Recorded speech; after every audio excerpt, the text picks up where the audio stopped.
I talk with angels every day.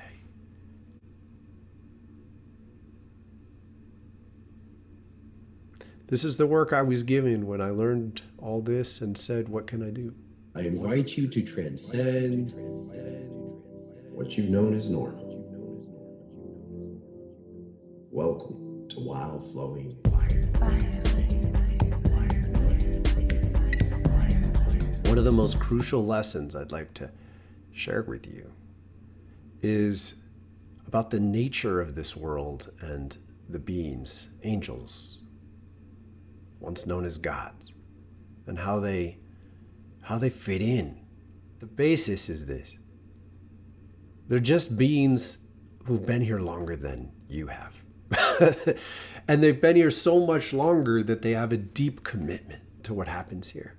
See, the world is creating what can most aptly be called a Christ consciousness grid.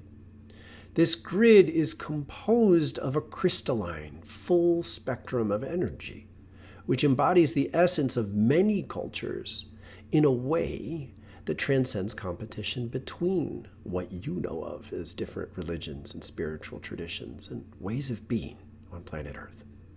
It's dawning. It's here. It exists. It's still sort of in beta on a certain level.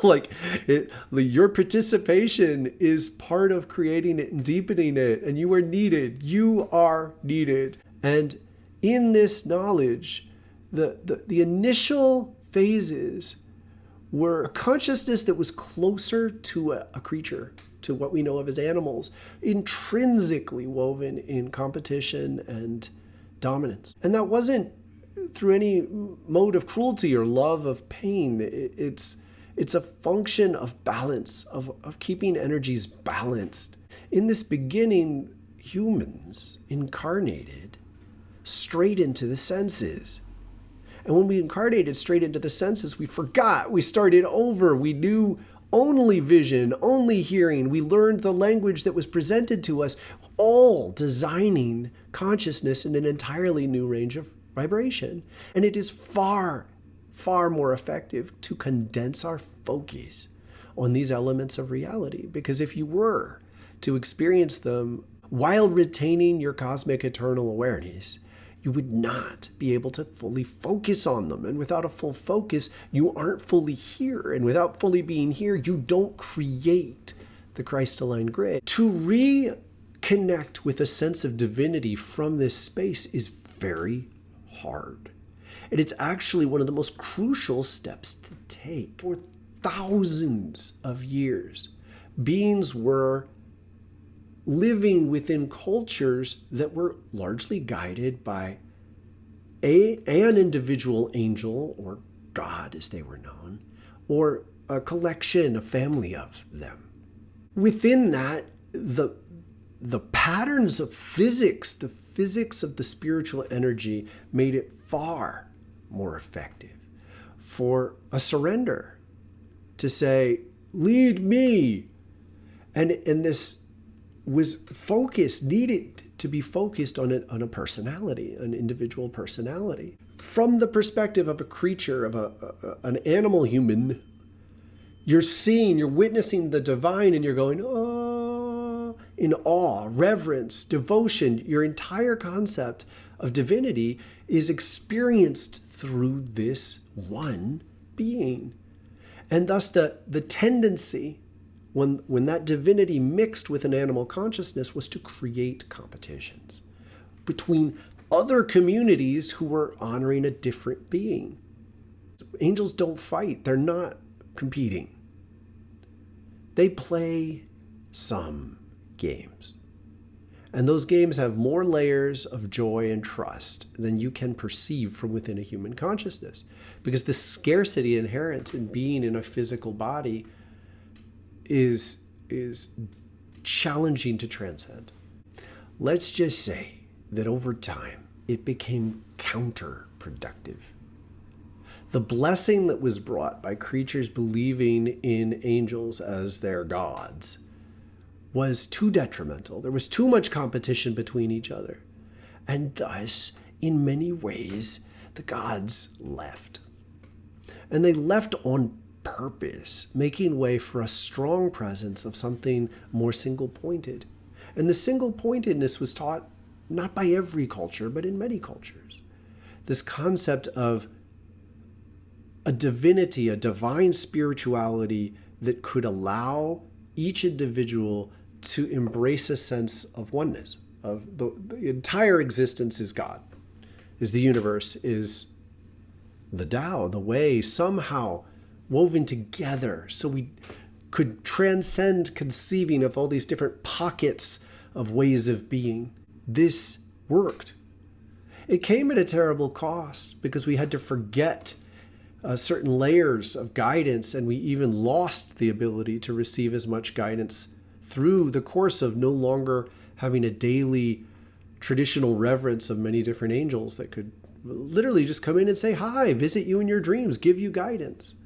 These things still occurred, of course, but the general theme was to emphasize this greater sense of God. Thoth, Shiva, Zoroaster, the Buddha, never knew themselves as the only. That was a function of reaching people and creating waves of influence. It was purposeful, and it was the healthiest choice given the circumstances. But now we have access to something that transcends this. So first of all, from this perspective, you get to see the joy that all these angels feel. And they communicate something very simple. They're returning now.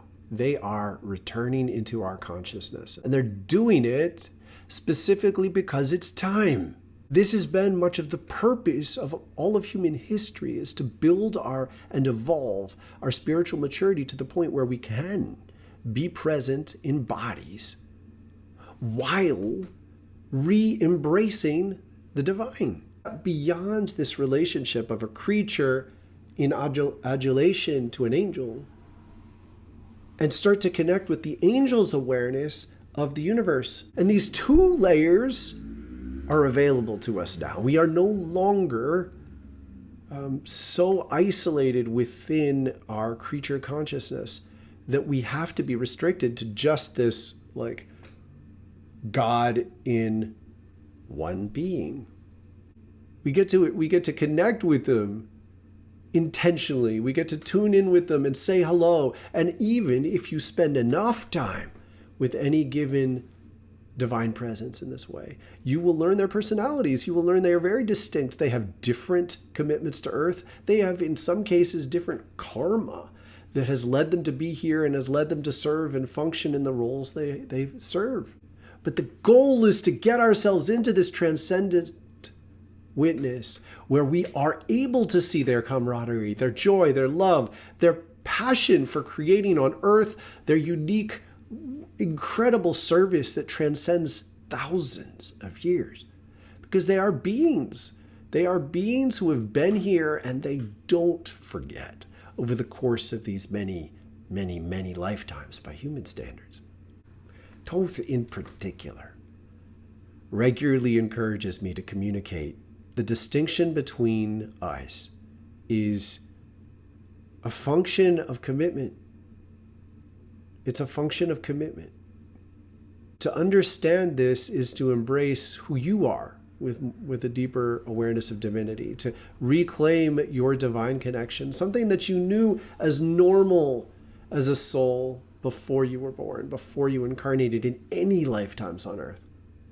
As you recognize the beauty of this incredible long story, the long prayer of this story, it just welcomes you into a wider range of possibility. Where do you want to go? What do you want to create?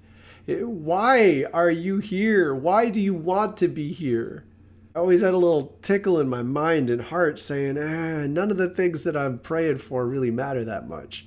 I want something more interesting, more amazing. And I found it. I talk with angels every day. I keep an ongoing dialogue which deepens over time, bringing me ever closer into a Christ-aligned consciousness. And this is a welcome path. It's not just it's a please follow this, learn with us here, and allow the support and the guidance present in this work, which is largely guided by Thoth himself.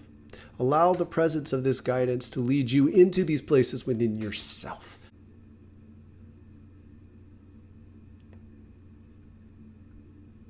This is the work I was given.